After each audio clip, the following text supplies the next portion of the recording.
آتے ہیں کہ نئے آرمی چیف کی تقرری ان کی مرضی سے ہوگی. کیا مولانا جی کو اتنی بڑی باتیں کرنے کا حق حاصل ہے؟ یہ سوال پوچھا ہے صغیر احمد صاحب نے خوشاب سے.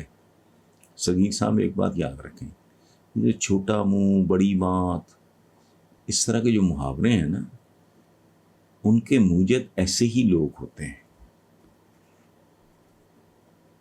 یہ فیصلہ کریں گے. خدا کی پناہ اللہ اس ملک پہ رحم فرمائے، لیکن اللہ کا رحم بھی مصیبت یہ ہے مشروط ہوتا ہے.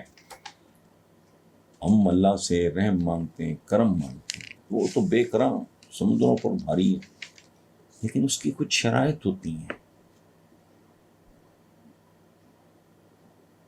مثلاً قرآن پاک کی وزڈم ہمیں کیا بتاتی ہے؟ بے شک تم غالب آؤ گے، بے شک تم غالب آؤ گے. آگے تھوڑا پاز لیں، شرط بہت بھاری ہے. اگر تم مومن ہو تو جس طرح کے ہم مومن ہیں اسی طرح کے ہم غالب ہیں.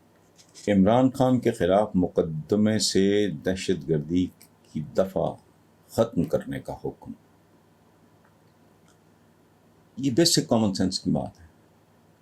یہی فرق ہے ہماری ان پڑھ سیاست میں اور ہماری فاضل عدالت میں. کوئی خدا کا خوف کرو.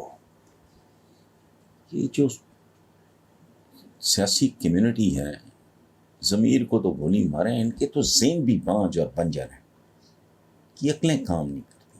دہشت گردی. اور دوسری بات یہ کس کو تمیز ہے اس بات کی؟ دہشت گردی کو ڈیفائن کرنا ان لوگوں کے بس کی بات نہیں ہے. فحاشی آج تک ڈیفائن نہیں ہو سکی. سعادت حسن منٹو ہمارے گریٹسٹ شارٹ سٹوری رائٹر مقدمے بھگتتے رہے. یہ کامن سینس. میرا ایمان اٹھ جاتا. پہلے ہی متزلزل ہے اس ملک کے نظام سے، سچی بات میں آپ کو بتاؤں، لیکن میرا ایمان اٹھ جاتا اپنی عدالتوں تک سے. دہشت گرد اور عمران، کوئی حیا، کوئی شرم، کوئی اپنی عزت کا ہی خیال کر لو. کس کے بارے میں کیا بات کر رہے ہیں؟ وہ ورلڈ کپ شرلڈ کپ کو چھوڑو، میں کرکٹ کا مجھے کوئی شوق ہے نہ دلچسپی ہے اور نام ہے. یہ عیاشیاں ہوتی ہیں متمول مستحکم مضبوط کاموں کی. یہ گیم شیمز انٹرٹینمنٹ میرا بس چلے، میں تو ایک چھٹی بھی ختم کر دوں اس ملک میں. تو اس آدمی نے گداگوں اتنا ایروگنٹ کہتے ہیں جی انا پرست ہے جی فلانا ہے ٹمکانا ہے. ساری بکواس چلتی ہے عمران کے بارے میں. بھونکنے پہ تو کوئی پابندی نہیں. وہ آدمی گداگروں کی طرح میلے کچالے نوٹ اکٹھے کرتا رہا. 3 تاج محل شاہ جہاں نے ایک بنایا تھا، اب کراچی میں بھی، کے پی میں، لاہور میں. اللہ معاف کرے، اللہ اسے صحت دے، زندگی دے، عقل اور دے، شعور اور دے، اویئرنیس اور دے، میچورٹی بھی اور دے. اس نے قبر میں لے کے جانا ہے سارا، جس نے پائی پائی اکٹھی کی.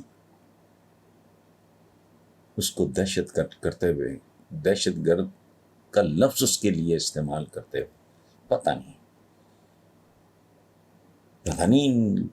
ان کے باپوں نے چپیڑیں کیوں نہیں ماری، ان کی ماں نے ان کو تھپڑ کیوں نہیں مارے، ان کے دوستوں نے ان کا بائیکاٹ کیوں نہیں کیا. حد ہوتی ہے. 1001 الزام لگاؤ. میں شاید جزوی طور پہ ان سے اتفاق بھی کر جاؤں، لیکن عمران کو دہشت گرد ہوش کرو.